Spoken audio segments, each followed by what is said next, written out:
habayeho ibintu nk'ibyo abafana bakaba batemerewe kureba uwo mukino cyangwa se ukaba wakwimurirwa ahandi ku yandi masitade afite ubushobozi bwo kwakira abafana bangana gutyo kandi amasitade yujuje ubuziranenge bugenwa n'amategeko. Ikindi tubaha ikaze bakunzi Butozi Sport TV muri iki gitondo, twizera ko mwaramukanye amahoro y'Imana aho muri hose, mugubwe neza kandi mugire ibihe byiza. Turasuhuza cyane abo mu ntara zitandukanye, amajyepfo, amajyaruguru, iburengerazuba, iburasirazuba, mwese twizere ko mumeze neza cyane. Uyu munsi rero turi buganire ku ngingo ivuga iti ese bari buhumirize cyangwa koko baraca urubanza nyarwo ku bijyanye n'umunsi wa 28 wa shampiyona. Murabizi saga zabaye ku bibuga bigiye bitandukanye. Ese turarebera hamwe muri iki kiganiro ukuntu ibintu byagiye bigenda cyane cyane ku makipe ari guharanira igikombe, byagenze bite kugeza amagingo aya ngaya. Ese ni ubuhe butabera koko bukenewe? Turebe muri make uko ibintu bikomeza kugenda byifashe. Muhawe ikaze rero muri iki kiganiro cyacu.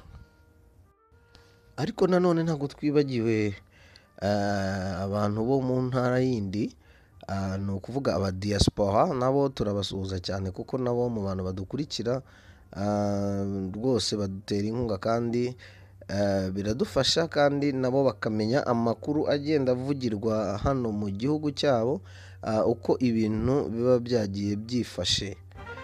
Uyu munsi rero tugiye kureba ese match bari fixing cyangwa ni match nyine utwara igikombe agomba kugitwara, imanuka igomba kumanuka. Ahangaha niho tugiye kugenda dusesengura imikino yabaye kuri journée ya 28, nkuko haruguru nakomeje mbivuga, nababwiye ko aha turi bwibande ku makipe ari guhatanira igikombe umwanya wa mbere. Tuvuga ko kugeza amagingo yanga yuko bihagaze, APFC niyo iri ku mwanya wa mbere, mu gihe ibya Rayon Sport na Bugesera bitarasobanuka. Ariko se aho haravugwa iki kugira ngo ifate uwo mwanya wa mbere? Naho hajemo akantu kameze nk'agakinamico, ariko nibyo dukomeza kuza kugenda tureba ukuntu ibintu byagiye bimera. Hagati aho rero dukomeze tugubwe neza. Hano ndi bukoreshe amajambo amwe namwe akomeye cyane cyane nyaheruka muri primaire, niga primaire, anasekeje cyane ukuntu twigaga icyo bita gufutura. Nuko turi mu ishuri rero turi kwiga gufutura inyandiko, ni ukuvuga ibyanditswe. Nuko umwarimu aravuga ati banyeshuri, gufutura ibi dusoma bitumarira iki? Hari umuntu wari wifitiye ubumuga bwo mu mutwe wari uri hanze, abarinjiye n'ikidebe cy'ishati futura, twese abanyeshuri turaseka. Ariko icyo jambo ryatumye ngubya kuritekerezaho cyane kubera ko kantu kaciyemo k'urwenya. Gufutura rero ni ijambo risanzwe ry'ikinyarwanda risobanura kwisobanurira cyangwa se gusobanukirwa. Hano ntabwo turi bukomeze gukoresha ijambo busesenguzi n'iki, nariryo jambo naryo ndifuza ko riza hano mu makuru y'Inyarugenge nyine hano muri shampiyona y'u Rwanda. Iryo jambo naryo rikajya rikoreshwa kuko ni ijambo ry'ikinyarwanda cyane cyane abantu bo hambere niryo bakundaga kugenda bakoresha. Hagati aho nyiraho nanone nibutse irindi jambo naryo rivuga ngo kunakira, bisobanura gukopera. Ni ukuvuga ngo ahangaha ndi bukoresha ayo magambo kubera ko hari ahantu mba nagiye nkopera amakuru nyakura nanakiriye, nkajya kunakira ahantu nkavuga nti izi ni izandani, nk'uko ikinyarwanda cy'iki gihe gisigaye giteye. Ibyo bita kunakira nyine ni ukuzana izandani. Hanyuma gufutura bwo nibwo ubusesenguzi nababwira turi bugende tuganiraho.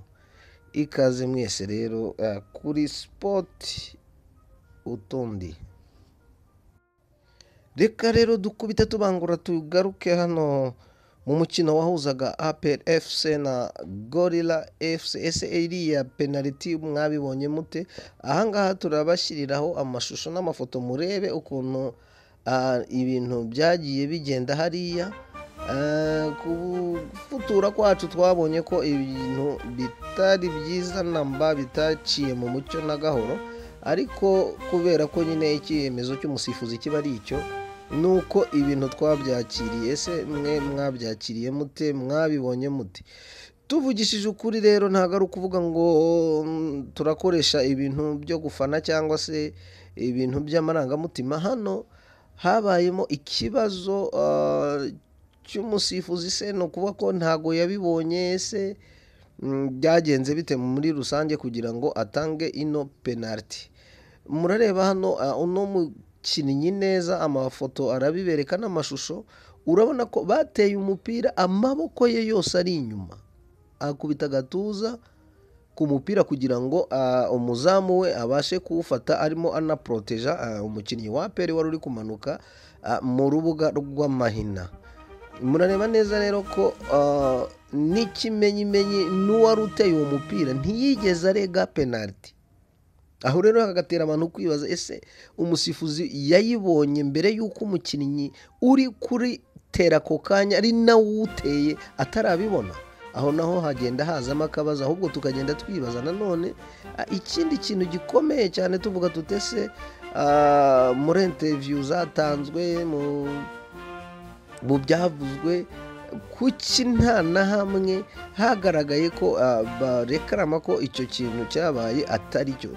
Ni ukuvuga ngo iyo niyo shampiyona nyine y'inyarugenge, niko biteye. Ni ukuvuga ngo n'abashinzwe kuba barekaramira ikipe ya Gorilla nabo turavuga nko ku mutoza, nta kintu yigeze abivugaho ku bijyanye n'imisifurire. Nimba yaranyuzwe nabyo, ubwo nawe sinzi uko yagiye abibona, cyangwa se hari icyo yirinze gutangaza cyangwa atari yemerewe kuba yavuga.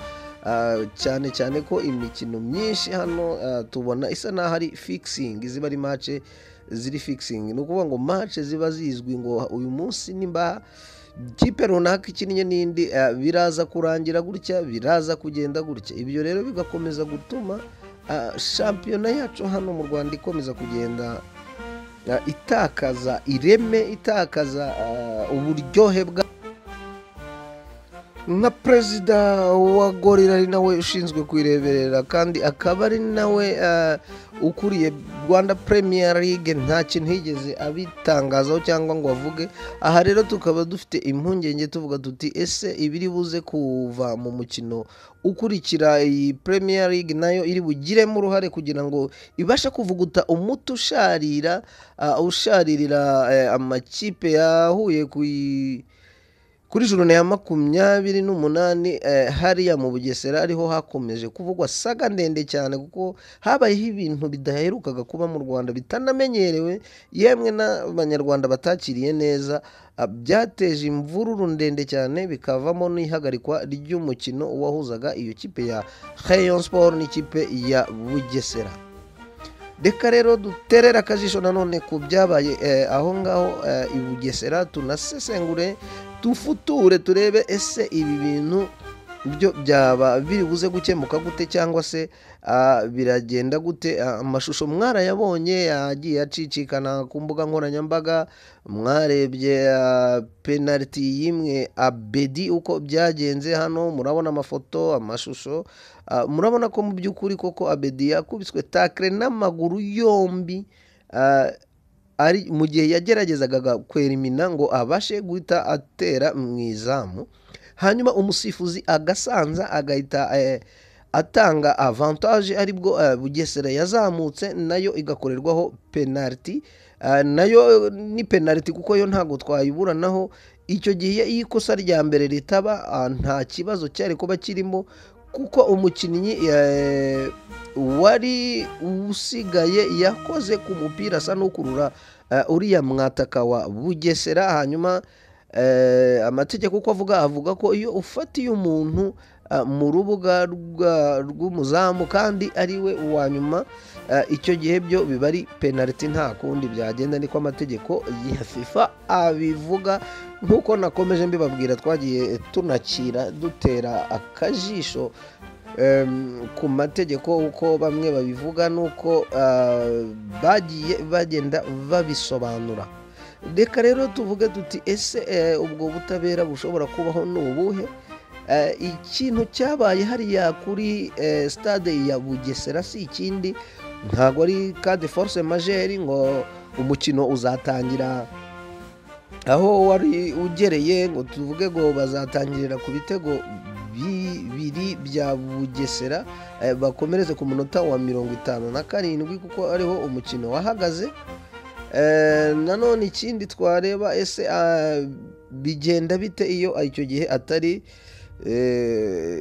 force majeure zatumye uwo mukino uhagarara, bigenda bite? Turaza kugaruka ku myinjirize no ku kibuga cya Bugesera. Ese kubera iki ari bwo bwa mbere byari bibayeho ko Bugesera yakirira abafana bangana kuriya ahantu hatagenewe kwicara abafana? Home stade ya Bugesera mwayibonye mwese, murabona ahantu abafana bari bahuye n'ayo mabuye, kubera ko n'ahantu bari bicajwe mu by'ukuri urebye ni ugukunda amafaranga, byatumye ikibazo kikomera kikagera ku rwego cyaba cyaragiye kigeraho.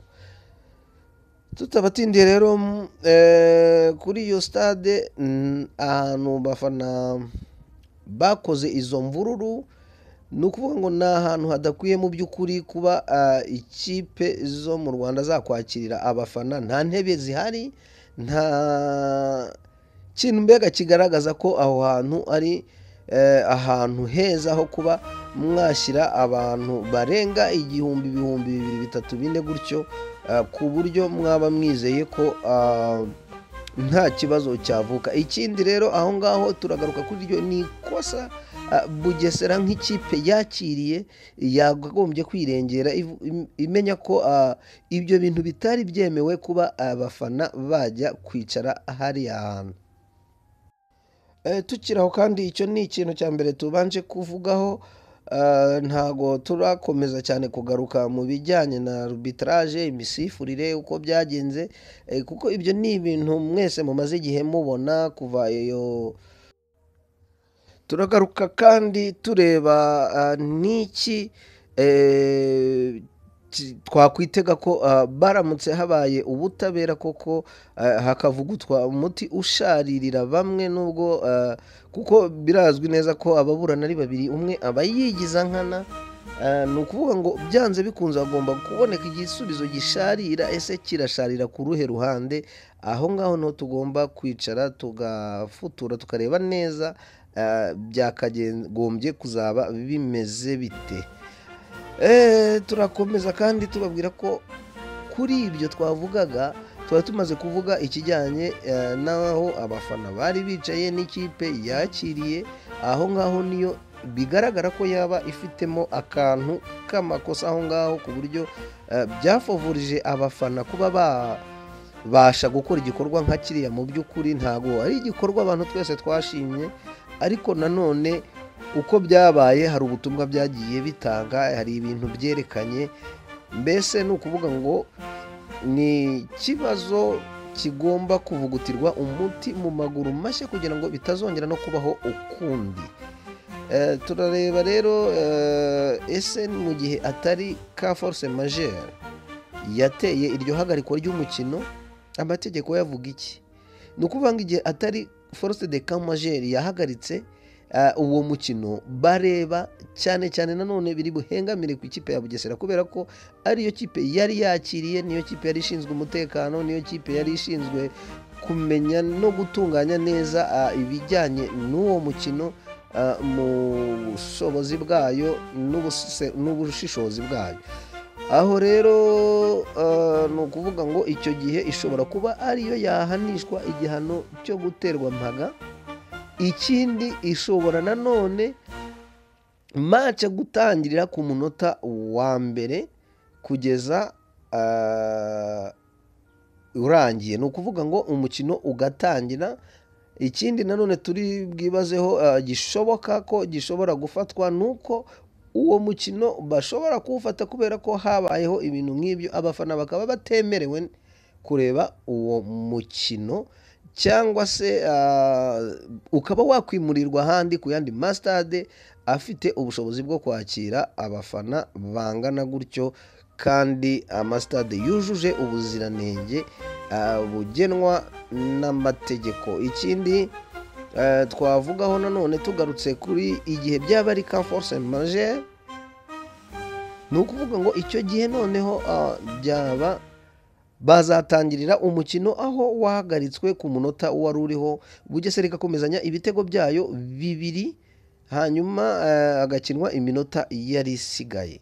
Iki rero nicyo tutegereje twese mu gihe cy'amasaha 48. Ubu tuvugana nkuru hasigaye amasaha make cyane atageze ku masaha 5 kugira ngo ibyemezo cyangwa se ubwo butabera bujye hanze bugaragare, tumenye hakozwe iki, mbese twitege iki kiri buve muri iyo nama iri bukorwe ku bijyanye n'uyu munsi wa 28. Turakomeza kandi kubakurikiranira neza uko biri buze kugenda bitambuka mu masaha yacu ari imbere. Turi buze gukora ikiganiro tureba ese byasohotse, mbega aho amakuru agiye agera. Turakomeza kugenda tubaha breaking news uko ibintu bigenda bikurikirana, kugira ngo abakunzi b'amakipe mugende mumenya ese ikipe yanyu bimeze bite, bihagaze bite, biraza kurangira bite. Tukiraho kandi urumva ko mu gihe izo saga zitararangira, urumva ko journée ya 29 nayo iraba itewe akageri gatoya yigireyo, kubera ko ibintu bitarakomeza bigenda bisobanuka neza. Murakoze rero, reka tubashimire kuba mwubanye natwe, mukomeze mubugirire ibihe byiza. Abatarakora subscribe muyikore kugira ngo andi makuru ari bugende aza yose mutaza gucikwa nayo. Mukomeze kuba muri update ku makuru avugwa hano kuri Utundi Sport.